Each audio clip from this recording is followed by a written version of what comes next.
One big vote down, one to go. Today, D.C. Council approves in its first of two votes to transform the old RFK site into a massive sports and entertainment district, including a new domed 65,000-seat stadium home to the Washington Commanders. Yeah, but at the same time, we've got a lot going on to get there, and our Jay Korf is live with breaking news right now. Jay, what can you tell us about what's been going on there in council chambers? I've got to tell you, Scott, a tremendous amount of last-minute drama. Just moments ago, the council made their first of two votes, so this is critical, 9-3, moving this plan forward. A lot of 11th hour negotiating, wheeling and dealing going on behind closed doors between members of council, their staff, and the Washington Commanders in an attempt to ensure that they get a better deal, and they have gotten a better deal. Now, some on council say that this is not a great deal because this city could still lose hundreds of millions of dollars, but because of all these negotiations that have occurred, they have saved about $750 million in all sorts of ways. Now, it includes assurances of union jobs. That was one of the big things. So a lot of labor leaders got together with the commanders and said, look, we need to have some union deals. We need to have a good labor deal in the building of the stadium and adjacent hotels and mixed use.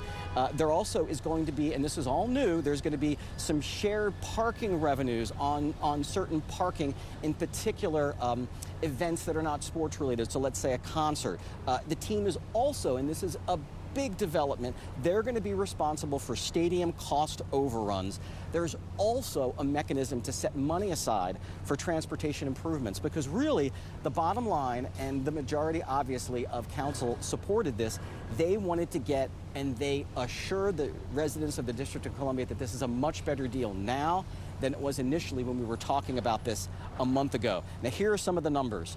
This is a $3.7 billion plan overall to bring the Washington Commanders back to the district, the city picking up about $1 billion of that tab. This process is going to change the city's landscape forever. We're going to have a state-of-the-art stadium. This plan is going to include retail, affordable housing, green spaces, infrastructure improvements, millions of dollars in supporting community projects, about $50 million, along with creating thousands, tens of thousands of jobs, thousands of housing units, and 1,800 of those units considered to be affordable and very affordable.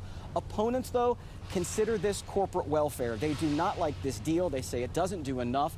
They say that the city is just feeding into the mindset of billionaire corporate leaders, and so there are folks who don't like this plan. Now, here's the bottom line. We've got a second vote. This is the first vote. That's how the mechanisms work here in the D.C. Council. That second vote is going to occur on September 17th. We don't expect a lot of movement with the votes, but there are some key council members who actually want continued changes, continued improvements, and they are going to still be negotiating between now and September 17th.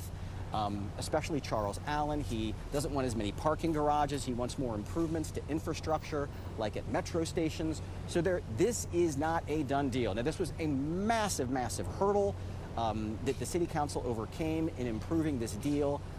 The mayor spoke literally just moments ago. We've got that sound. We're going to get it to you as soon as possible. She's very encouraged. She's optimistic. She likes the direction that this is going. And so we're going to have much more on this breaking story coming up on 7 News on Your Side at 5 o'clock. And at 6 o'clock, we're going to have reaction from members of D.C. Council who voted for and against this. And we're going to hear from the mayor. Reporting live outside City Hall, Jay Korf, 7 News.